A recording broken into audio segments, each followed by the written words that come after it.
In this video, I'm going to explain the depth-first search algorithm by using a maze example.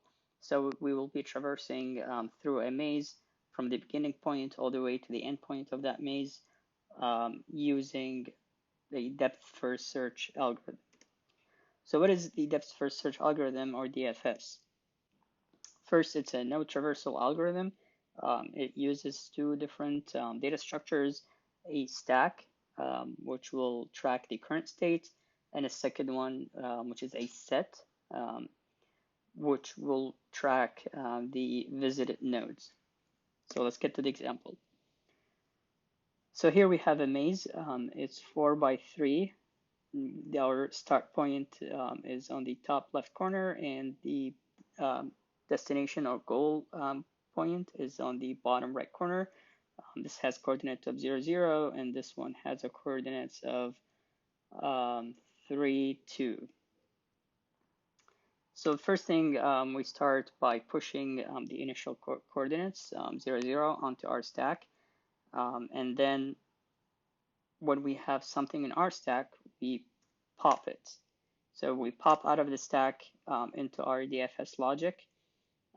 First thing we do with the popped node in our coordinates in the DFS logic is we check if we have visited this point before, and we'll see why we do that. So since we haven't, we move on to the next check.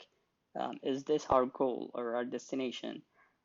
Since the coordinates of our destination are 3, 2, this means this is not our destination, or this logic check fails. So we put 0, 0, 0, 0 in our visited set, and we call the next function. The next function will find where should we go next, or all the legal next moves.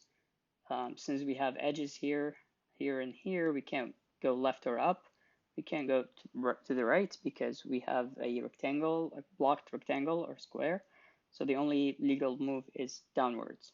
So next function will return coordinates of 1, 0, which is this square here. And we will push 1, 0 onto our stack. Now, we go through the same process we went earlier. So we pop whatever in the stack onto our DFS logic function. And we check if we have visited this node before. The answer is no, so we add it to our visited set. Is this our goal? Again, no, so we call the next function, and then only next moves are upward, right, down, and we have an edge here. So we have 3 points, 1, 1, 0, 0, and 2, 0 that we can move to. So we take all these 3 coordinates and we push them onto our stack. And then we go through the same process again. We pop 1, 0, 0. We run it through our DFS logic. Have we visited this before? No. We add it to our set, a visited nodes set. Is this our goal? No. So we call the next function. The next function will tell us that we have one legal move, which is the left side, and that's 1, 0. So we push that onto our stack. Now we are at 1, 0. If we pop that onto our DFS logic, so 1, 0, we'll run it through this the same DFS logic that we have been going through. The question is, have we visited this? And that's when the visited set comes handy. So here the answer is yes, we have visited 1, 0 because we have it here in our set. So what will happen is this coordinate or this node will be just discarded. We are back again to our stack. So we're popping the next item in our stack, which is 0, 0. And we go through the same logic. Have we visited 0, 0? Yes. So we discard that node. And we move on to the next item in the stack, which is 2, 0. Go through the same logic. Have we visited 20? No. So we add it to our visited set. Is it our goal? No.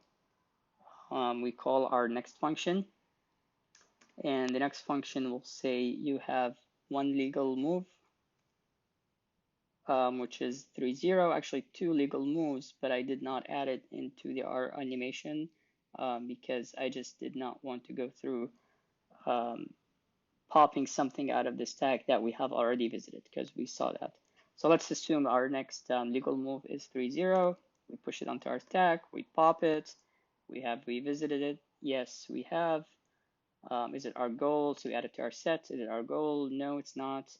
So we move on to the next legal moves, 20 and 31. We put those onto our stack. Again, let's demonstrate a visited node. We have visited this, discard it, go back to 31.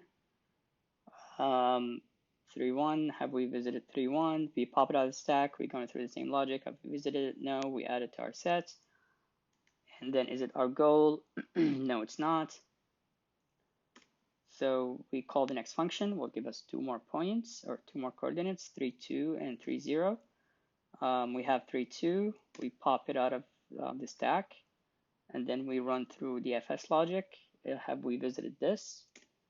No, so we add it to our visited functions, and then the visited set, sorry, and then we ask if it's our goal, and the answer is yes. And the path will be, or the traversal path will be these points here, and we have arrived to our goal in using the DFS algorithm. And that's it. That's how DFS or depth first search work.